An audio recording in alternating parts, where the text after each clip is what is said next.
Shenzhen is a city that has transformed from a small fishing village into one of the largest metropolises in the world over the past few decades.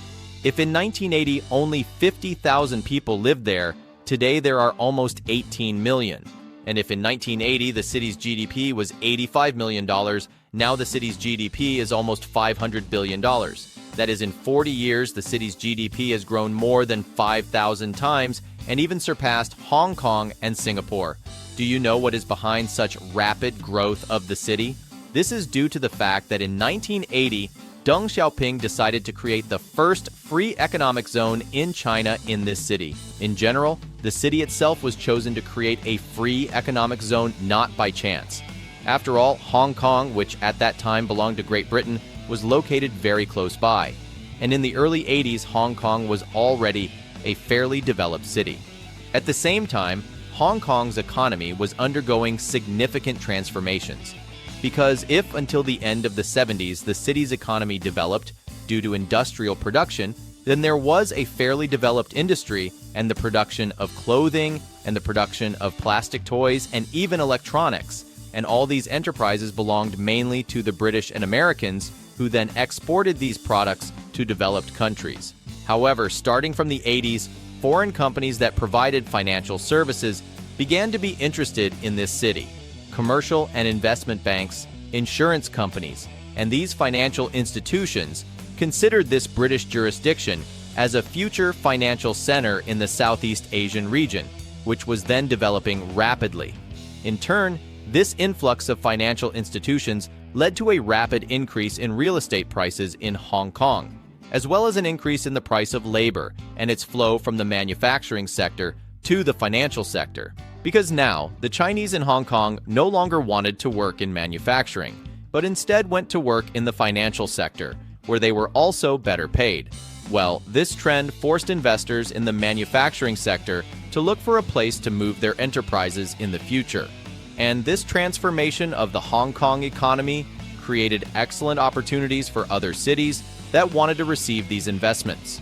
Of course, the Chinese authorities wanted to take advantage of these opportunities. The only thing that prevented this was the complete lack of conditions. And so it was decided to create a number of free economic zones around Hong Kong and Macau, which at that time belonged to the Portuguese.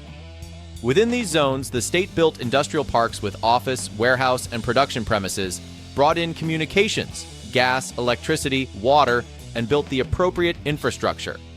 Businesses were also provided with certain tax and customs benefits, subsidies, and grants. And although several such economic zones were initially created, it was the zone in Shenzhen that had an advantage over the others due to its territorial proximity to Hong Kong, which became one of the main factors of future success. Of course, the proximity to Hong Kong factor itself was not the only one, and the work of local authorities, which paid a lot of attention to attracting investment, also played a very important role in attracting foreign investment. An investment attraction agency was created in the city, which was engaged in promoting the city's brand on the international stage, creating advertising campaigns. They worked hard and actively, held many meetings, convincing foreign investors to visit China and open their production there. Thus, over these 40 years, the city managed to attract investments worth $300 billion.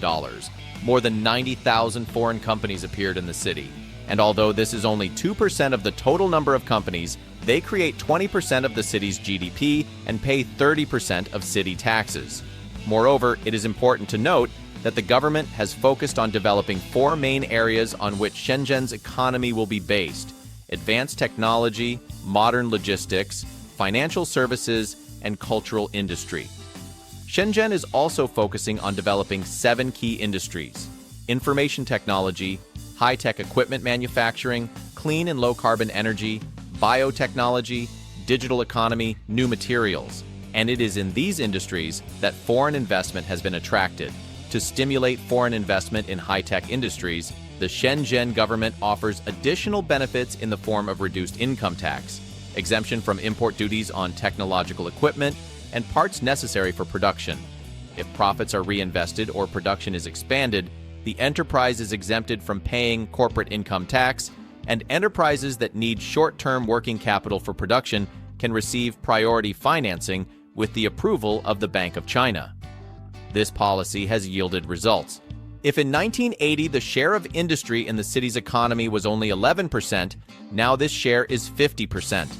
Moreover, 135 billion or 37% of GDP falls on 7 key sectors, and the city itself has become one of the world's leading centers of high technology, which is why it is even called the Silicon Valley of China. And the success of Shenzhen has led to the fact that free economic zones in China began to appear like mushrooms, and now there are more than 2,500 of them.